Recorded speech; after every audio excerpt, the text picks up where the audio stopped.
ይናገረው ነበረ። በተለይ መዝሙረኛው ቅዱስ ዳዊት መንፈስ ቅዱስ ገልጾለት ከጌታ 1000 ዘመን ቀድሞ ስለ ጌታ ዕርገት በመዝሙር 46 ከቁጥር 5 እስከ 8 ላይ አረገ እግዚአብሔር በይባቤ እግዚአብሔር በእልልታ አረገ አለ። በምን አረገ? በእልልታ። ያረገው ማን ነው? እግዚአብሔር ነው።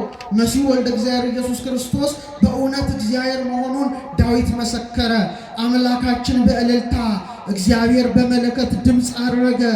ዘምሩ ለአምላክነ ዘምሩ፣ ለአምላካችን ዘምሩ፣ ለንጉሳችን ዘምሩ እያለ በእውነት አምላክ ወልደ አምላክ ንጉሠ ነገሥት ኢየሱስ ክርስቶስ ወደ ሰማይ በሚያደርግበት ጊዜ መላእክት ነገደ መላእክት በሙሉ እየዘመሩለት መላእክት ቀንደ መለከት እየነፉ ወደ ሰማይ ማድረጉ ተገልጦለት ዘምሩ ለአምላካችን ዘምሩ፣ ዘምሩ ለንጉሳችን ዘምሩ ካለ በኋላ ምን አለ? እግዚአብሔር ሰይነብር ዲበ መንበሩ ቅዱስ፣ እግዚአብሔር ግን በቅድስናው ዙፋን ላይ ይቀመጣል አለ። በአብ ቀኝ መቀመጡን ማን መሰከረ? ዳዊት መሰከረ። ስለዚህ ዕርገቱ እንደ እንግዳ ደራሽ እንደ ውሃ ፈሳሽ ሳይሆን አስቀድሞ በነቢያት የተነገረለት የክብር ባለቤት ኢየሱስ ክርስቶስ ነው።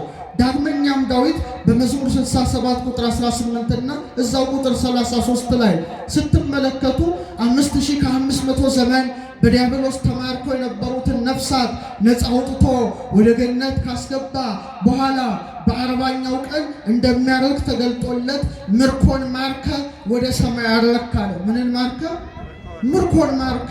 ዲያብሎስ 5500 ዘመን የማረካቸውን ነፍሳት የወሰዳቸውን ነፍሳት ከሱ ማርኮ ሊቃና አጋንንትን ሰራዊት አጋንንትን ድል ነስቶ የኔና የናንተ ጌታ የኔና የናንተ አምላክ ኢየሱስ ክርስቶስ ወደ ሰማይ ማድረጉ ተገልጦለት ምርኮን ማርከ ወደ ሰማይ አረክ ካለ በኋላ ስጦታዎችን ለሰዎች ሰጠ አለ። ለምን ሰጠ?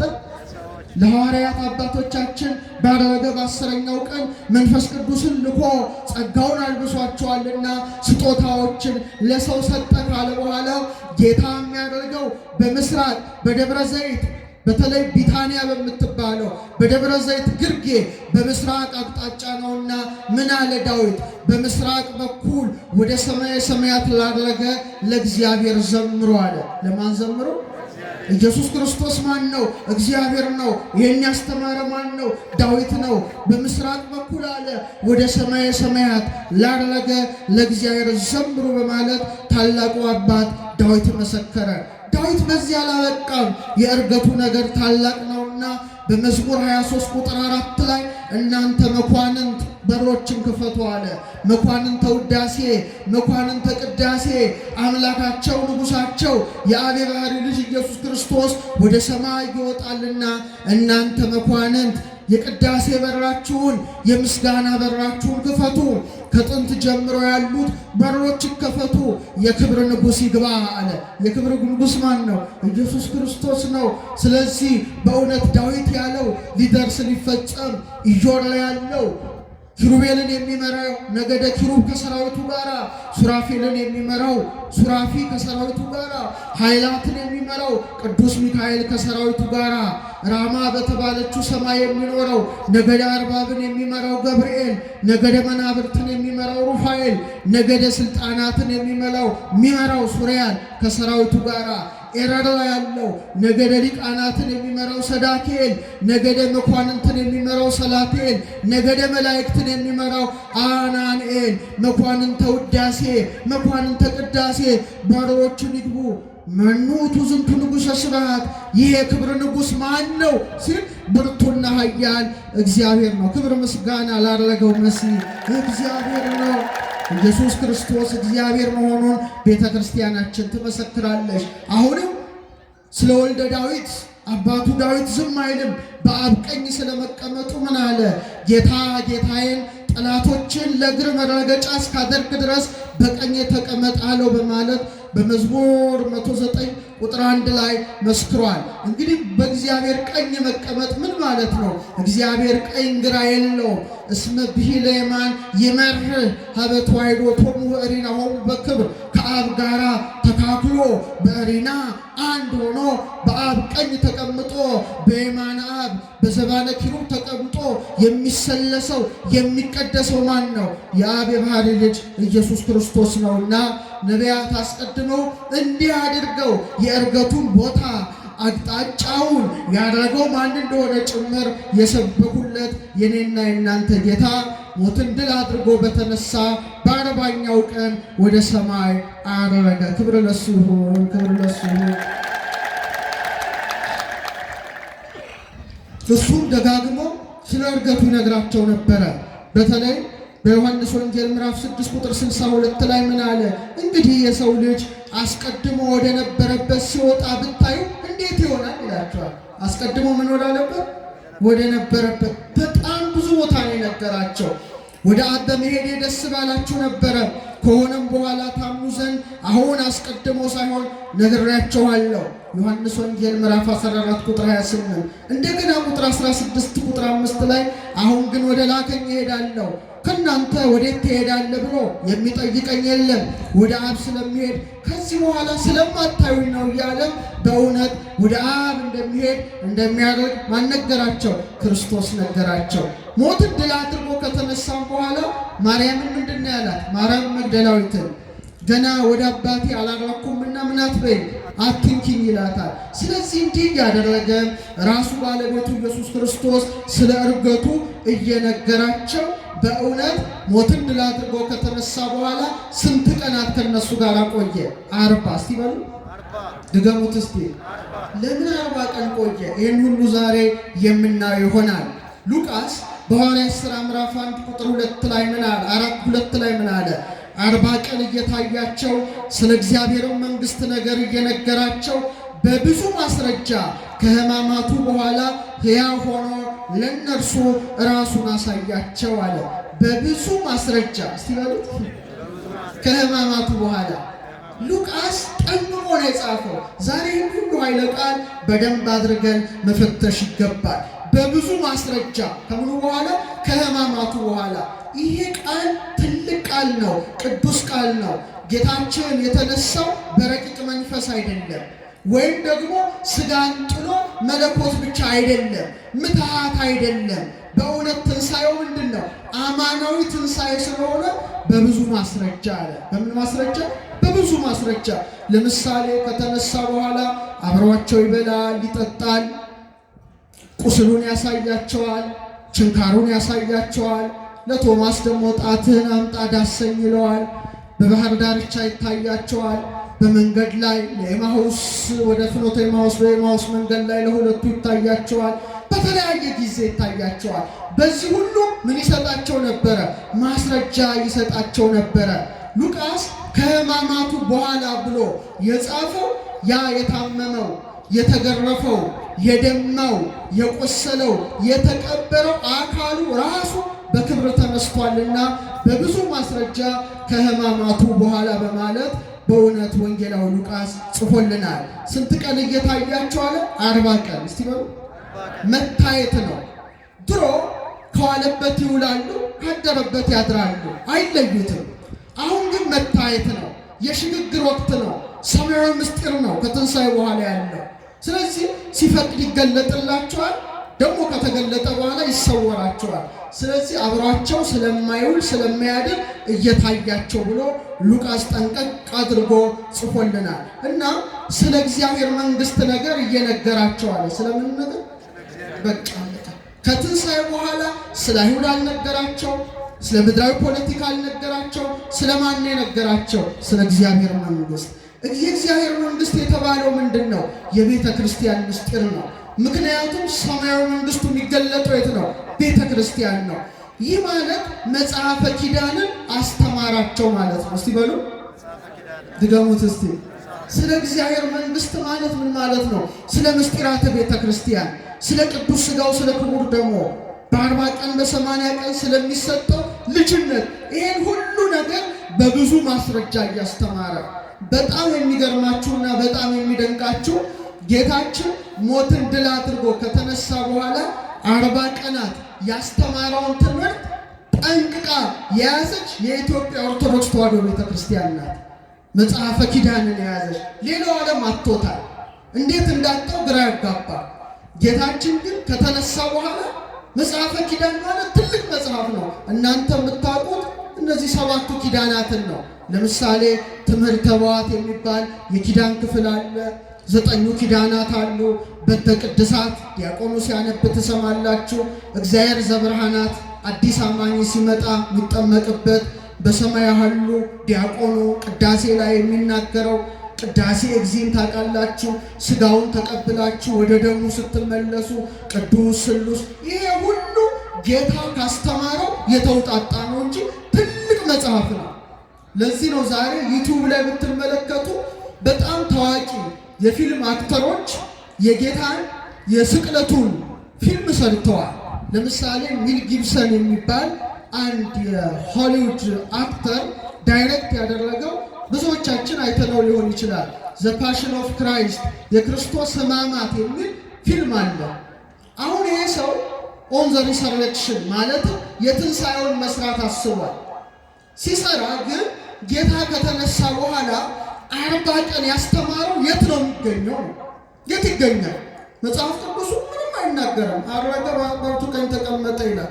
ሉቃስ ደግሞ በብዙ ማስረጃ በብዙ ማስረጃ መሲህ ክርስቶስ ያስተማረውን ትምህርት መጽሐፈ ኪዳን ብላ የያዘችው እቺ ታላቅ ቤተክርስቲያን ስለሆነች ለጌታ ትንሣኤ ፊልም ከተሰራ ምንጩ የኢትዮጵያ ኦርቶዶክስ ተዋሕዶ ቤተክርስቲያን ብቻ በመሆኗ ዘኢትዮፒክ ባይብል የኢትዮጵያው መጽሐፍ ቅዱስ ተብሎ ዛሬ ፈረንጆችን ዩቲዩብ ጭምር ዛሬ ለምሳሌ የአርቲፊሻል ኢንተለጀንስ ጊዜ ነው አይደል? ኤአይ ታውቃላችሁ አይደል? ላብራራላችሁ አልችልም።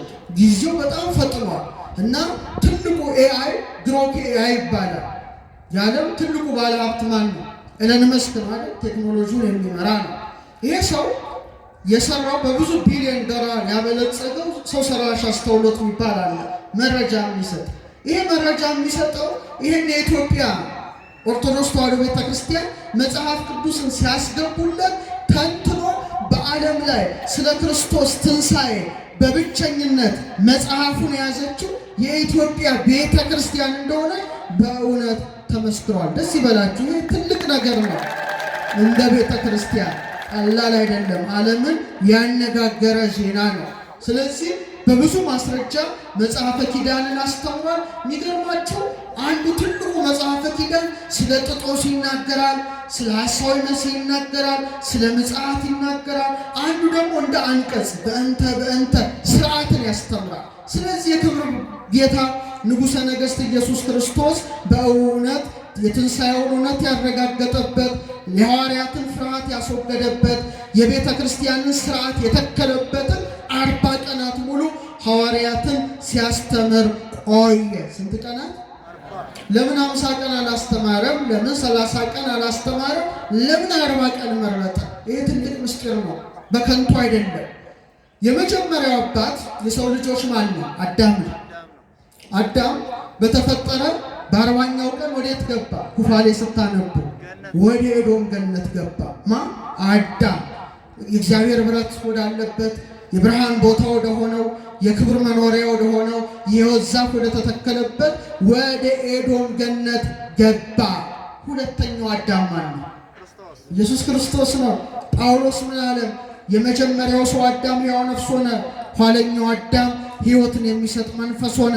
አንደኛ ቆሮንቶስ 15:45። ስለዚህ ልክ የመጀመሪያው አዳም ተፈጠረና ምን ተሰጠው? የሕይወት እስትንፋስ ተብሎ ተሰጠው። አስተውሉ። ከዛ እግዚአብሔር ምን ጣለበት? እንቅልፍ። ከዛ ከጎኑ አንድ አጥንት ወሰደና ማንን ፈጠረ? አዳም ተኝቶ ሳለ ሙሽራው ሔዋን ከጎኑ ተገኘች። ሙሽራው ሔዋን ከጎኑ ተገኘች። ከዛ በ40ኛው ቀን ወዴት ገባ? እየተመሰገነ በብርሃን ሰረገላ ላይ መላእክት አስቀምጠው ወደ ኤዶም ገነት ተሸጋገረ። ወደ ክርስቶስ ነው። ሁለተኛው አዳም የተባለው ኢየሱስ ክርስቶስም በመስቀል ላይ ተኝቶ ማለትም ቅድስት ነፍሱን ከስጋው ለይቶ ሳለ አንድ ወታደር ቀኝ ጎኑን በጦር በወጋው ጊዜ ምን ፈሰሰ? ደምና ውሃ ፈሰሰ። ውሃው ምንድነው? ምስጢረ ጥምቀት ነው። ደሙ ምንድነው? ምስጢረ ቁርባን ነው። ማን ተገኘች? ሙሽራው ቤተ ክርስቲያን ተገኘች ማለት ነው። ይሰማችሁ?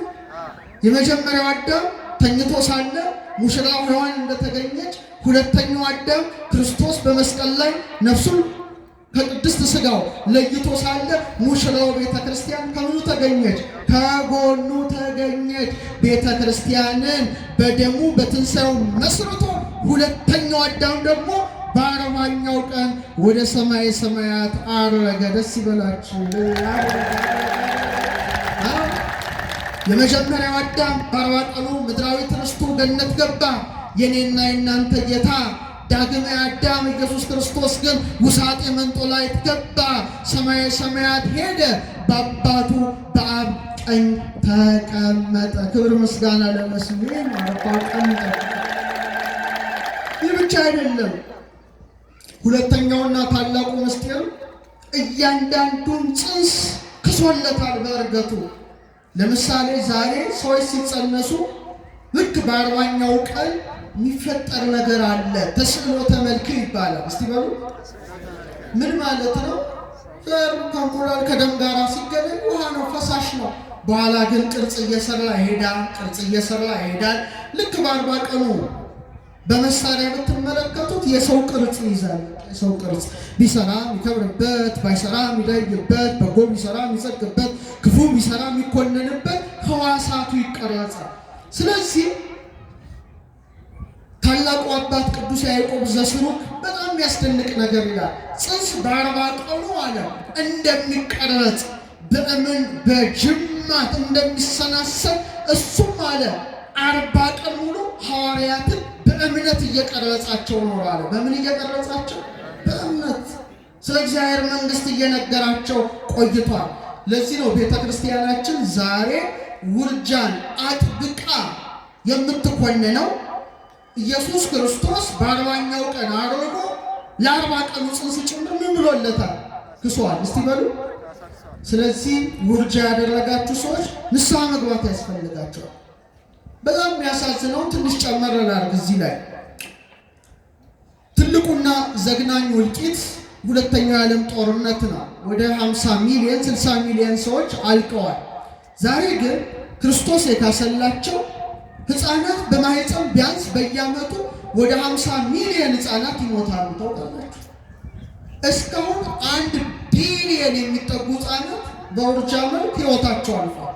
ማን የካሰላቸው? ክርስቶስ የካሰላቸው። ሰውን ለማደንዘዝ የተቀመጡ የሕክምናውንም ምስጢር የማያውቁ ሰዎች ኧረ ደም ናቸው ይላሉ። እኛ ግን ደም አይደሉም፣ ሰው ናቸው። ምኖች ናቸው? የ40 ቀኑም ጽንስ የ40 ዓመቱም ሰው እኩል ነው። ለምሳሌ ስንት ክሮሞዞም አለ? ተናገሩ ጃጃችሁ። 46 አይደል? 46 ክሮሞዞሞች አሉ። ከአባት 23 ከእናት 23 ጽንሱ 46። የዕለቱን ጽንስ 46 ክሮሞዞም አለ። አንተም እኔም 46 ክሮሞዞም አለ። ሰው ነው አይደለም? ሰው ነው። እንደውም በአልትራሳውንድ ብትመለከቱ ልክ የመጀመሪያው ሳምንት ላይ ጽንሱ በጣም ይገርማችሁ፣ በመጀመሪያው ሳምንት ትክክለኛ ቦታውን ይይዛል። የጽንሱ የልብ ትርታት መሰማት ይጀምራል። ደም ሁሉ በሰውነት ውስጥ ይዘዋወራል። ይህ በስንተኛው ወር ነው? ገና በመጀመሪያው ወር ነው። ልክ ሁለተኛው ወር ላይ ሲደርስ 40 ቀኑ ላይ ማለት ነው። ስንቱ ቀኑ ላይ? አቤት ጌታችን! በ40 ቀኑ እንዳረገ ጽንሱ ልክ በ40 ቀኑ አንጎላችን ወይም የሕፃኑ አንጎል ኤሌክትሮ ኢንሴፋኖግራም በሚባል መሳሪያ ሊለካ የሚችል ንዝረት ይፈጥራል። መለካት ትችላል። የ40 ቀን ጽንስ ምኑ? የአንጎሉን ሞገድ ኤሌክትሮ ኢንሴፋኖግራም። ታዲያ አፍንጫው፣ አይኑ፣ ጆሮ፣ እግሩ፣ ጣት ሁሉ መታየት ይጀምራል። በስንተኛው ወር? የ2 ወር ጽንስ የራሱ የሆነ አሻራ እንዳለው ታውቃላችሁ። ወንጀል ቢሰራ ይያዝ ነበረ፣ ግን አይሰራም። ማህፀን ውስጥ ነው። በጣም ይገርማል። ምላሱን መንካት ይችላል። የ2 ወር ጽንስ ሶስተኛው ወር ላይማ ስትሄዱ መዋጥ ይችላል፣ መንቀሳቀስ ይችላል፣ እጁን መጥባት ይችላል፣ አሚኒዮቲክ ፈሳሽ እየጠጣ ሽንቱንም መሽናት ይችላል፣ አካላዊ ህመም ይሰማዋል። አራተኛው ወር አካባቢ ብትሄዱ ክብደቱ 6 እጥፍ ያድጋል። ፈጣን እድገት ነው፣ እስከ 10 ኢንች እድገት ያሳያል። የእናቱን ድምፅ ለይቶ ያውቃል። ምን ውስጥ ሆኖ? እናቶች ልጆቻችሁን ታጫውታላችሁ? እናንተ ወልዳችሁም አታጫውቱት። አሁን እስቲ አንድ ጥያቄ ልጠይቃችሁ። እስቲ ህፃናት ነጭ ወረቀቶች ናቸው አይደለም? እስቲ ናቸው የምትሏቸው ብቻ ማነው ግን ይሄን ያስተማራችሁ? ታውቁታላችሁ? ሰው በገገማ ነው አይደል? ህፃናት ነጭ ወረቀቶች ናቸው የሚል አንድ ፈላስፋ፣ እንግሊዛዊ ፈላስፋ ነው እና ጆን ሎክ ይባላል። ዴቨሎፕመንታል ሳይኮሎጂ የሚባል ትምህርት አለው። ኮርሱን ወስጄው ነበር እና እዛ ላይ ታቡላ ራስ የሚባል ፍልስፍና አለው። ነጭ ወረቀት ማለት ነጭ ነጠላ ብላችሁ አስቡት። ነጠላ ላይ ነጭ ነጠላ ነው። ነጭ ማለት ባዶ ነው አይደል? ቀለም አለው ብሎ ነጭ ነው። ባዶ ናቸው ማለት ነው። ነጭ ወረቀት ማለት ምን ማለት ነው? ምንም አያውቁ ባዶ። ኧረ በስመ አብ! ይሄ እንዴት አይነት ሞኝ ነው! ባዶ ናቸው ማለት ከማህበረሰቡ ጋር ተወልደው በሚያዩት፣ በሚሰሙት፣ በሚዳስሱት እውቀት ያገኛሉ እንጂ ባዶ ናቸው የሚል ትምህርት ነው። እና እኛም በተለምዶ ህፃናት ነጭ ወረቀቶች ናቸው እንላለን። ሞኞች አይደለም። ምንድነውን ማወቅ የለብን። ቤተ ክርስቲያን ግን ይህን አታስተምርም። ህፃናት ነጭ ወረቀቶች አይደሉም። በማህፀን ያውቃሉ፣ በማህፀን ያመሰግናሉ። ያሬድ አባታችን ድጓው ላይ ምን ይላል? እንከርሰ እሙ አይመረ ሰገደው አንፈራጸ። ዮሐንስ በእናቱ ማህፀን አወቀ ይላል። ምን አለ? አረ ነገሩ አልዘለለም፣ አላመሰገንም። በቃ ማህፀን ያውቃሉ። እና አጫውቱ ልጆቻችሁን፣ ይሰሟችኋል።